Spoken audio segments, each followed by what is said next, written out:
Hi, y'all.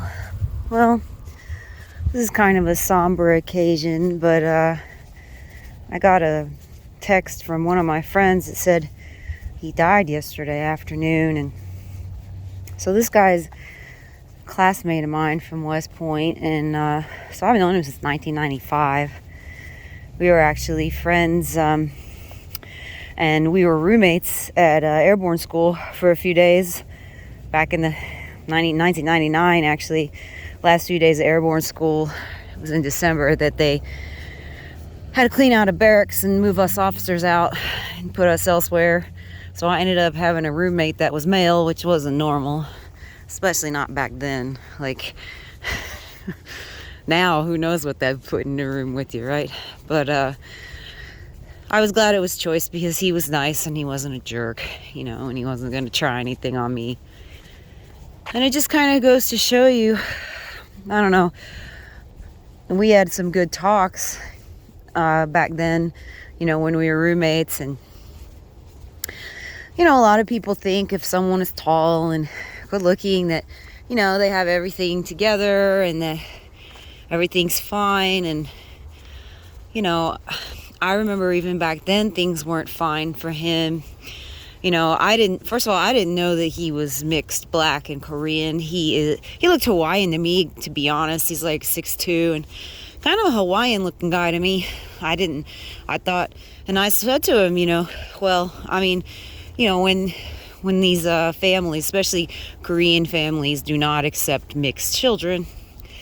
So he didn't have a very good time with his Korean family, and he has a Korean last name, so I'd imagine maybe his father just wasn't much in the picture.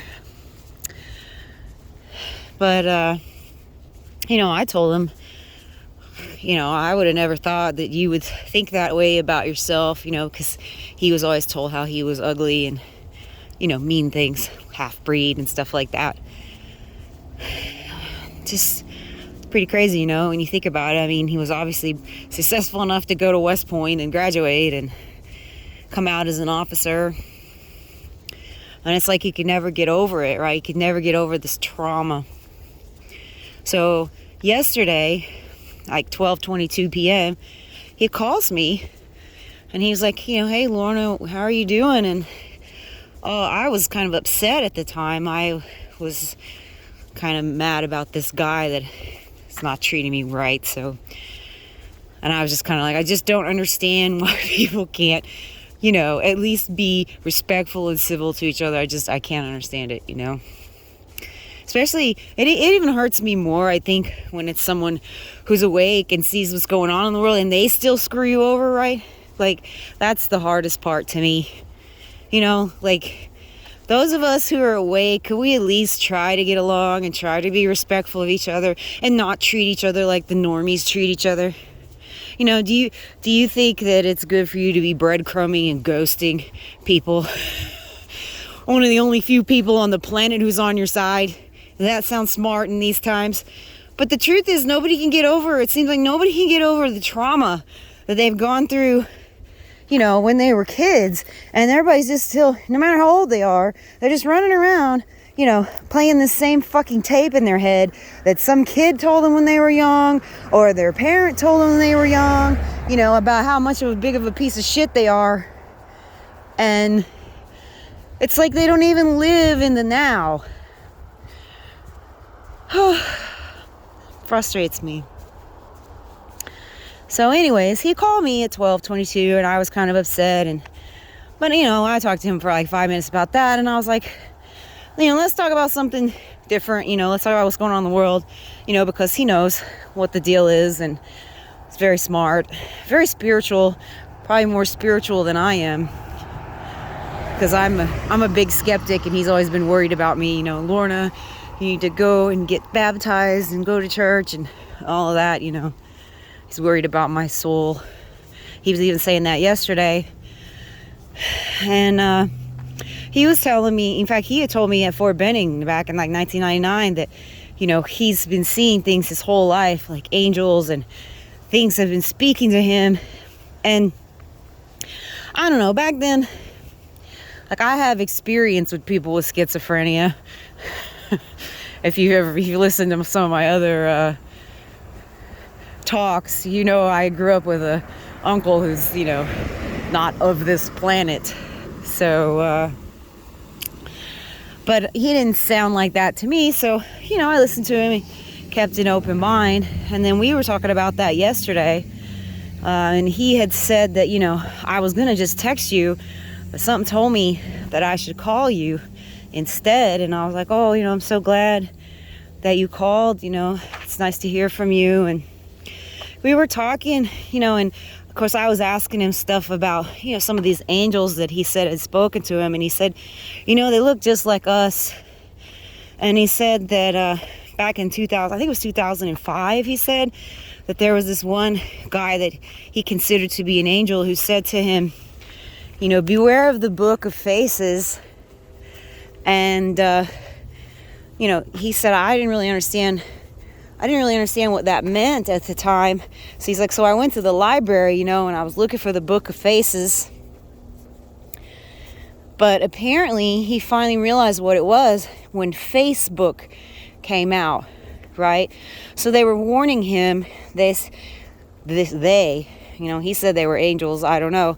But he said that they were warning him about the book of faces and that they were going to be angry with him about what he would say on there and, what he was going to do. He also said that they told him that, he was going to try to become an elite, but that really wasn't going to work. And that was before he went to West Point. Some guy like on the street said to him, oh, you're going to try to become an elite, but that's not really going to work for you. And he said he thought that was very weird. And we were talking about, we were talking about the soul, that this is a soul trap here. And I told him, don't go to the light. Can you imagine? I didn't know he was going to die. He did tell me that he had been in the ER the night before for drinking so much, and that, he was upstairs at the moment, basically sleeping it off, and that his wife was downstairs and everything. Apparently, he said that she had said she was going to file for divorce. So, I don't know. I guess he just drank himself to death. And he talked to me for like the last hour and 44 minutes of his life. Just very sad. I hate to see people that I know have a good soul suffer. And it's almost like the better the soul you have, the more you're going to suffer in this life. We were talking about that too yesterday. And he was talking about having a camp.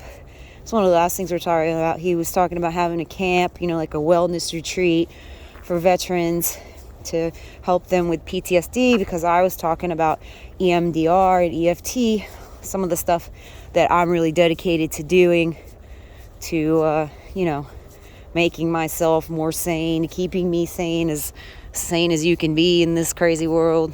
I'll tell you what, Texas has some beautiful sunsets.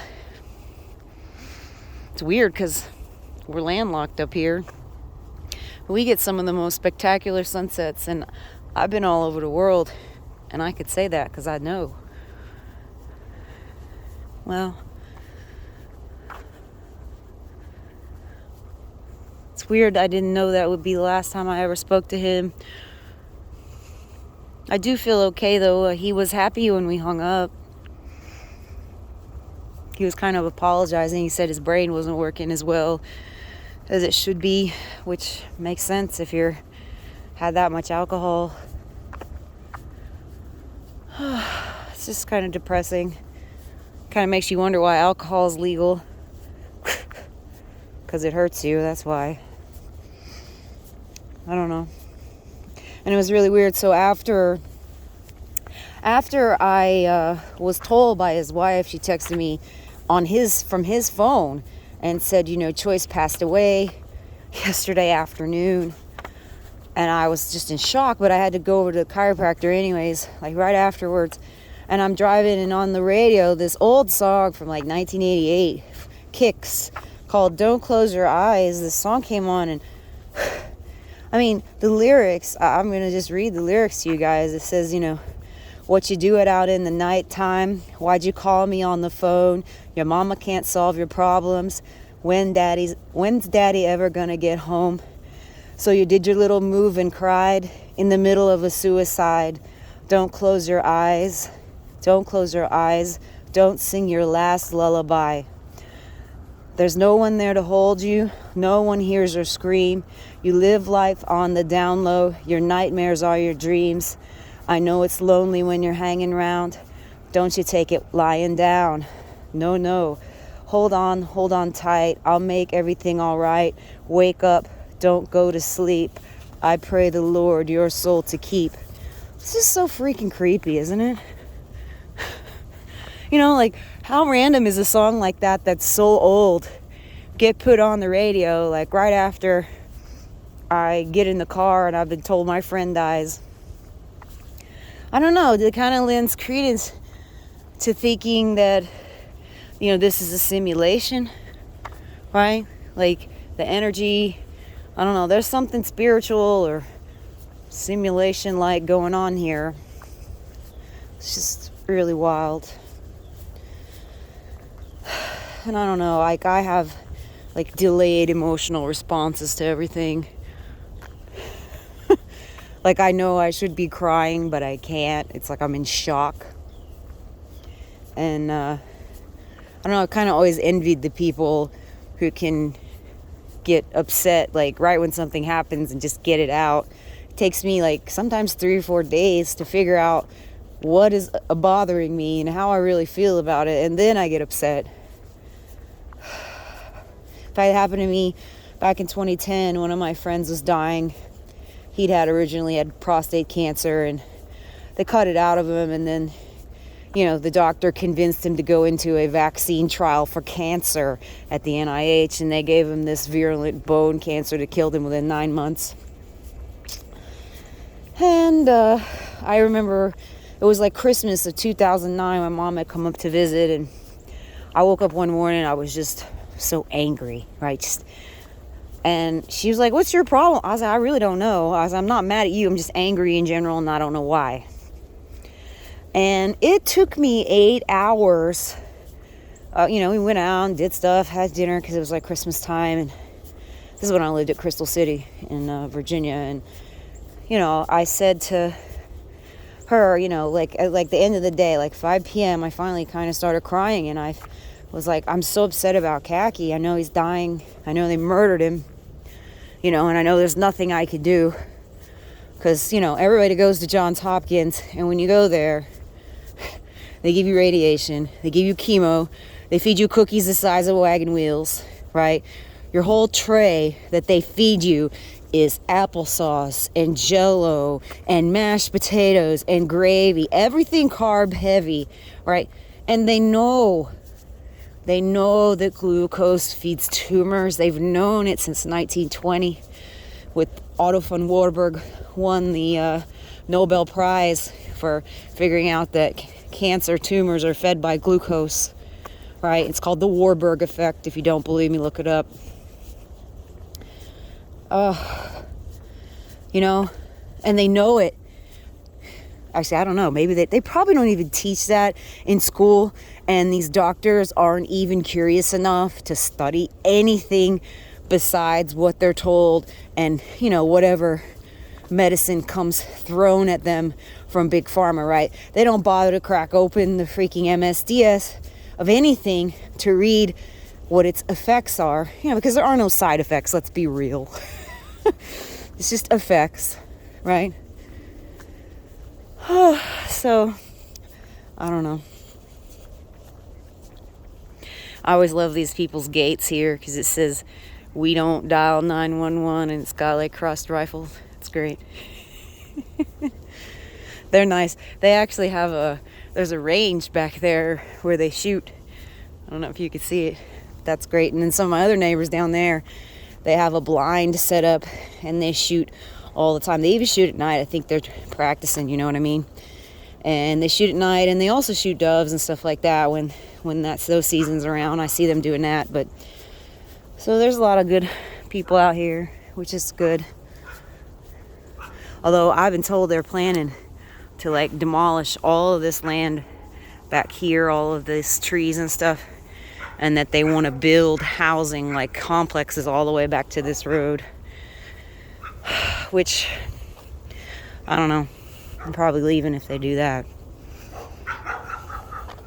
I don't know where it's weird, you know, they keep building. So building and building and building, but for who? You know, the population is planned to go down, right? And we know this because, shit, if you've noticed, the amount of people that are dying is not normal, right? It's more. So, I don't know. Well, I guess I'm just going to keep walking. It's about to become dark out here, but I got my weapon, so I'm all right. Plus, who the fuck wants to stay here much longer anyways? Oh my God. So painful. All right. Take care, y'all. Bye.